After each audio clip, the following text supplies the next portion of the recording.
kasama. Ako po ay napapakinggan ninyo sa 105.9 True FM.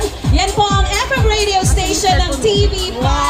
My name is DJ Chacha. And Meron tayong mga kasama. yes, meron tayong co-host ngayon. Ana, sino-sino sila? Siyempre, eto na sila, Jeremy at Tita Gary. Kaway-kaway naman dyan! Grabe! Ang daming tao ngayon dito sa Traitor Road. Inaabangan ng ating mga TV5 kapatids na makakasama para magtanghal at magbigay kasiyahan sa lahat ng ating mga OFW kapatids dito. Yes, at syempre, kami po ang makakasama ninyo hanggang alas 5 ng hapon para sa mga back-to-back. O, dami yan ha. No party! Dito sa Traitor Road! Yes! At syempre pa, marami pa ho kayong aabangan. Marami pang sorpresa ngayong araw na ito.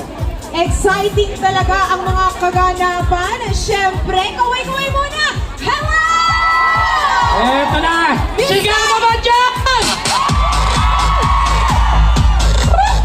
Ay, pero ito mga kapatid! Sino ang gustong manalo ulit ng 100,000 from Team yan. Alam niyo, mabait yung bossing natin. Si MVP talagang iba ang puso niyan para sa ating mga OFWs. Nararamdaman ko, Ana, may isa pa. Feeling ko rin, iba ang kabaitan ng bossing natin si MVP. Sobra. Pero ito ha, Tita Carrie and of course Jeremy, pasalamatan din natin dahil hindi lang si Chairman MVP ang nandito ngayon. Kasama din natin ang iba pang miyembro ng Board of Directors ng MVP Group. Palakpakan naman po natin. Palakpakan natin dyan! natin. We are also graced by the presence of the PLDT Global Mancom. Kasama po natin ang President and CEO of PLDT Global, Sir Albert Villarreal. Hello, Sir Albert! Palakpakan naman, guys! Also, PLDT Global's Ma'am Edith Gomez Gudiyama, Chief Operating Officer. And the Chief Financial Officer of PLDT Global, Sir Leo Posadas.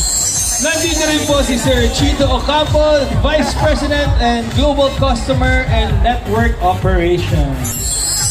Lane Garcia, Vice President, CS, CX and Analytics.